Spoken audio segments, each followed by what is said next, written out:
Hi everybody, Brian Matthew from Verico the Mortgage Professionals in Kingston, Ontario, and welcome to another edition of Mortgage Straight Talk. In Mortgage Straight Talk today, I'm going to be talking about the rule of 5. If you looked at my video on amortization, I told you I was going to show you a way that you could make a significant impact in your mortgage in a very, very easy fashion, and that's what I'm going to do. But before I talk about the rule of 5, if you saw my video about shopping for a mortgage and the difference between a mortgage broker or the difference between a provider who is looking after you after your mortgage funds, what I said in that particular video was you should be asking when you're going in for a mortgage, whether it's to a banker or a mortgage broker, what type of service do you provide after my mortgage funds? Because to be quite honest with you, anybody can get you a mortgage. And the interest rate is one small thing. But how somebody can make a huge impact on your life is by showing you different strategies and different methods that you can pay your mortgage down in a much quicker fashion and ultimately save a lot of interest in the process. So, ask that question. And if you don't get the right answer, find somebody else. So, here's a very, very easy plan. It's another strategy amongst many that I recommend to my clients, how they can make an impact in their mortgage, and I call it the rule of 5. And very simply, all you're going to do is increase your payments by 5% per year. So let's take a look at an example. A $200,000 mortgage, 5-year term, 3.39%, using a 30-year amortization, starts off at $441.62. And what I'm going to do is immediately after funding, I'm going to recommend that the client use their prepayment privilege to go in and increase their payment by 5% right away. So you're going to take your payment up about $23. And that payment's going to sit there for the first year. And if you recall in my amortization video, an illustration of your amortization based on a 30-year term with biweekly works out to about 26.7 years. Now, in year 2, what you're going to do is increase it by another 5% up to $486.89, and that's $23 or $46 a month.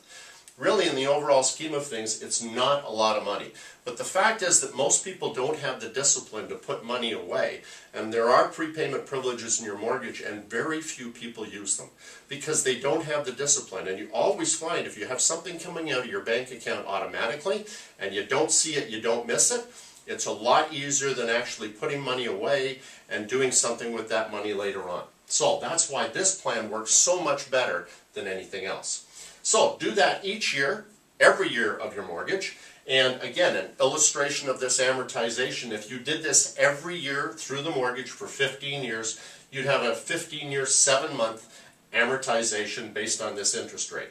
You'd save $34,275 in interest cost over that time frame, but more so, you'd save 14.3 years of payments. So if you're 25 years old, follow this plan right the way through to the end. By your early 40s, you'd be mortgage free. Now, to achieve the same result as this, to do it with a lump sum, you'd have to use $5,000 per year as a lump sum payment over the same time frame to get the same effect. And again, most people don't have the discipline to put that money away and throw that lump sum, and there's always something that comes up with that money in the bank. So this is the way to do it that forces you into this forced saving and reducing the amount of interest that you're paying. Now, the nice thing about this plan is that you can stop it, you can start it, you can amend it. Certain times in your life, there may be things that come along, babies, babysitting costs, other things that may come along where you may have to stop it. And that's okay, because the longer that you're on it, the more that you do it, you make more progress up until that point. Obviously, if you can stick to it, you're going to be in a much better position overall. But it still gives you the flexibility to create more equity the longer that you're in this particular program. So, that's it for the rule of 5. In my next video, I'm going to be talking about the mortgage renewal game.